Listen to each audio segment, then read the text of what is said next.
Welcome to Spiritual Spark Light. Balarama அவதாரம் பெருமாளின் அவதாரங்களில் 8வது அவதாரமாகும். கோகுலத்தில் விஷ்ணுவின் அம்சமாக வசுதேவருக்கு பிறந்த பலராமன் வெண்ணிறத்தில் தோன்றிய அவதாரம்.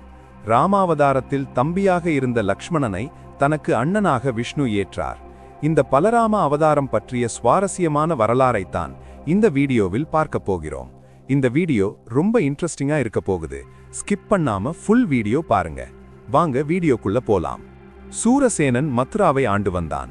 சூரசேனனுக்கு தம்பி உக்ரசேனன், அவன் மகன் கம்சன். தேவகிக்கும் வசுதேவர் என்பவருக்கும் திருமணம் நடந்தது. தம்பதியர் ஊர்வலமாக தேவகியின் சிற்றப்பா மகனும் அண்ணனுமாகிய கம்சன் குதிரைகளின் கடிவாளத்தை கையில் பிடித்தான். ஊர்வலம் சீரும் சிறப்புமாக மங்களவாத்தியங்கள் முழங்க வந்து கொண்டிருந்தது. அப்போது ஒரு அசரீரி, கம்சா, உன் தங்கை தேவகியின் 8வது குழந்தை உன் உயிரை வாங்கப் போகிறது என்று சொல்லியது. கம்சன் தேவகியை கொன்றுவிட்டால் தன் மரண பிரச்சனையே இல்லாமல் போய்விடும் என்று வாளை உருவி அவளை கொல்லப் போனான். அப்போது தேவகியை மணந்த வசுதேவன் கம்சனிடம், நீ என் மனைவியாகிய புதுமணப் பெண்ணை மணக்கோலம் கலையாது இருக்கும் கன்னியை கொல்லும் பாவம் மிகவும் கொடியது. மேலும் அசரீரி, இவளுக்கு பிறக்கும் குழந்தைகளால் தானே உனக்கு மரணம் வரும் எனச் சொல்லியது. நான் இவளுக்கு பிறக்கும் குழந்தைகளை உன்னிடம் கொடுத்து விடுகிறேன், நீ அவற்றை உன் இஷ்டப்படி வதம் செய்து கொள் என்று தன் மனைவிக்கு வந்த ஆபத்தை நீக்கிக் கொண்டார். சினம் தணிந்த கம்சன் வசுதேவரையும் தேவகியையும் சிறையிட்டான்.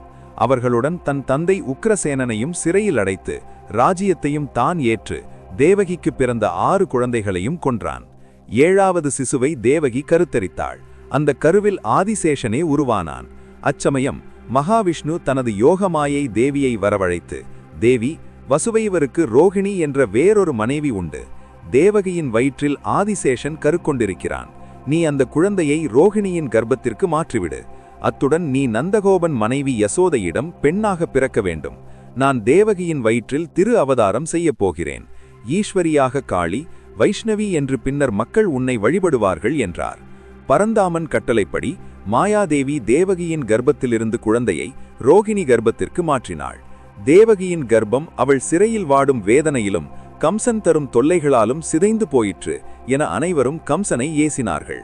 இச்சமயம் ரோகிணியின் மைந்தனாக ஆதிசேஷன் பிறந்தான். அவனுக்கு யதுகுர குருவாகிய கர்கர் மிகவும் இரகசியமாக பசுமடத்தில் சடங்குகளை செய்து, இவன் நல்ல பலசாலியாக இருப்பான் என்பதால் இவனை பலராமன் என பெயரிட்டு அழைப்போம் என்றார். கோவர்த்தனகிரியில் பலராமன் கண்ணனுடன் மாடு மேய்த்து வந்தான். அப்போது ஸ்ரீதாமன் என்ற சிறுவன் பலராமன் கண்ணனிடம் ஓடி வந்தான். இந்த மலைச்சாரலை கடந்து நாம் மலைக்காட்டிற்குள் போனால் அங்கே அநேக பனைமரங்களை காணலாம். அந்த பனைமரத்தின் அடியில் பழங்கள் உதிர்ந்து கிடப்பதை பார்க்க முடியும். ஆனால் அங்கே தேனுகன் என்ற அரக்கன் அந்த வனத்தை காத்து வருகிறான். அவன் கழுதை வேடம் போட்டு அவன் பக்கத்தில் போனவர்களை அடித்து கொன்று தின்று விடுவான். அந்த பழங்களை எப்படியாவது எடுத்து வந்து எங்களுக்கு கொடுப்பாயா என்று ஸ்ரீதாமன் கேட்டான். இதை கேட்ட பலராமனும் கண்ணனும் கோகுலச் சிறுவர்களும் சேர்ந்து அங்கே போனார்கள். தேனுகன் வேகமாக ஓடி வந்து பலராமனை தாக்க ஆரம்பித்தான். கழுதையாகிய அவன் தன் பின்னங்கால்களால் பலராமனை உதைத்தான். பலராமனோ கழுதையின் காவை பிடித்து இழுத்து உயரே தூக்கி சுழற்றினான். இப்படி பலமுறை சுற்றி சுழல் விட்டு அவன் சடலத்தை பனைமரத்தின் மீது வீசினான். பலராமனும் கிருஷ்ணனும் அரக்கர் கூட்டத்தை அழித்து ஒழித்தனர். ஒரு சமயம் பலராமனும் கண்ணனும் தட்டாமாலை சுற்றி விளையாடிக் கொண்டிருக்கும் போது பிரலம்பன் என்ற அரக்கன் கோகுலச் சிறுவனைப் போல் உருமாறி அவர்களுடன் விளையாட வந்தான். இவனுடைய சூழ்ச்சியை கண்ணன் தன் சகாக்களை அழைத்து, நாம் இப்போது 2 கட்சிகளாக பிரிவோம். ஒரு கட்சிக்கு பலராமன் தலைவன், மற்றொரு கட்சிக்கு நான் தலைவன். யார் ஜெயிக்கிறார்களோ அவனை தோல்வியடைந்தவன் தூக்கி சுமக்க வேண்டும் என்றான். ஓட்டப்பந்தயத்தில் பிரலம்பன் பலராமனிடம் தோற்றான். ஆகவே அவன் பலராமனை தூக்கி சுமந்து ஓடினான். ஓடியவன் பலராமனை இறக்காமல் ஓடிக்கொண்டே இருந்தான். ஆனால் ஓட ஓட பலராமன் பாரம் அரக்கனாகிய பிரலம்பனுக்கு அதிகரித்து கொண்டே போனது. அரக்கன் சுமைதாங்க மாட்டாமல் பலராமனை கீழே போட்டான். சுயரூபம் எடுத்து ஆகாயம் வரை உயர்ந்து நின்றான். பலராமன் விண்ணுயரம் நின்ற அரக்கன் தலையில் ஓங்கி குத்துவிட்டான். அந்த இடத்திலேயே பிரலம்பன் மலையென சாய்ந்தான். பலராமர் ககுத்மி என்ற அரசனின் மகள் ரேவதியை மணந்ததில் ஒரு விசித்திரம் உள்ளது. அரசன் ககுத்மி வைவஸ்வத மனுவின் பேரனுக்கு பேரன். ககுத்மி தன் பெண் ரேவதிக்கு மனம் முடிப்பதில் ஒரு விசித்திரமான முறையை கொண்டார். பூவுலகில் உள்ள யார் சொல்லையும் கேட்பதில்லை என்று தீர்மானித்தார். எல்லோரையும் படைத்து எல்லாம் அறிந்த பிரம்மனையே கேட்டு தெளிவடைவது என்று பிரம்மலோகத்திற்கே சென்றார். போகும்போது தன் பெண் ரேவதியையும் அழைத்துச் சென்றார். கிருதிய யுகத்தில் மேலுலகிற்கும் பூ உலகிற்கும் அரசர்கள் இப்படி போய் வருவது சாத்தியமாம். பிரம்மலோகத்துக்குச் சென்றவர் அங்கு சிறிது நேரம் காத்திருக்க வேண்டியதாயிற்று. ஏனென்றால் பிரம்மன் ஒரு சங்கீத கச்சேரியை ரசித்துக் கொண்டிருந்தார். அது முடிந்தவுடன் ககுத்மி பிரம்மாவை சந்தித்து, என் மகளுக்கு சரியான மணவாளன் யார் என்ற தன் கேள்வியை கேட்டதும், பிரம்மா, நீர் இங்கு வந்து காத்திருந்த 20 நிமிடங்களில் பூ உலகில் உமக்கு தெரிந்த யாவரும் அவர்களுடைய சந்ததிகளும் காலமாகிவிட்டனர். உங்கள் மனதில் உள்ள யாரும் இப்பொழுது அங்கு இல்லை. நீர் இங்கு வந்த பிறகு அங்கே 27 மகாயுகங்கள் ஆகி முடிந்துவிட்டன. இப்பொழுதுள்ள மகாயுகத்தில் இறைவன் கண்ணன் பலராமன் என்ற 2 சகோதரர்களாக அவதரித்து லீலைகள் புரிந்து கொண்டிருக்கின்றனர். நீர் திரும்பி போய் உங்கள் பெண்ணை பலராமனுக்கு மணம் முடியுங்கள் என்றார் பிரம்மா. ககுத்மியும் அப்படியே செய்தார். துரியோதனனுக்கு லக்ஷ்மலை என்ற ஒரு பெண் இருந்தாள். அவள் திருமணத்தை முன்னிட்டு அவன் சுயம்வரம் ஏற்படுத்தினான். சுயம்வரத்துக்கு வந்த சாம்பன் லக்ஷ்மலையை தூக்கிச் சென்றான். இந்த சாம்பன் கிருஷ்ணனுக்கும் ஜாம்பவதிக்கும் பிறந்த புத்திரன். துரியோதனாதியரும் அவனைச் சேர்ந்தவரும் அவனுடன் யுத்தம் செய்தனர். சாம்பன் நன்கு தாக்கினான். எனினும் பீஷ்மரும் துரோணரும் கௌரவ சேனையில் இருந்ததால் அவனை சிறைப்படுத்தினார்கள். இதை கேள்விப்பட்டதும் பலராமன் அஸ்தினாபுரம் வந்து துரியோதனனை சந்தித்தான். துரியோதனா, ஒருவனாக நின்று போராடிய சாம்பனை வீரர்களுடன் நீ சுற்றி வளைத்து சிறைப்படுத்திவிட்டாய்.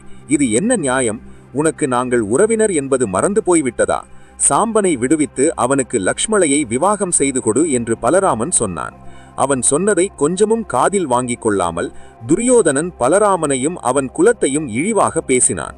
பலராமன் உங்களை கூண்டோடு துவம்சம் செய்கிறேன் என்று தன் கலப்பையால் அஸ்தினாபுரமே வேரோடு பெயர்ந்து கிளம்புவது போல் ஆட்டம் காட்ட செய்தான். துரியோதனன் பலராமன் காலில் விழுந்து தன்னை மன்னிக்கும்படி வேண்டினான். அத்துடன் லக்ஷ்மலையை சாம்பனுக்கு மனம் முடித்து கொடுக்கவும் சம்மதித்தான். கௌரவர்களுக்கும் பாண்டவர்களுக்கும் இடையே விரோதம் முற்றியது. இருசாரரும் உறவினர்களே.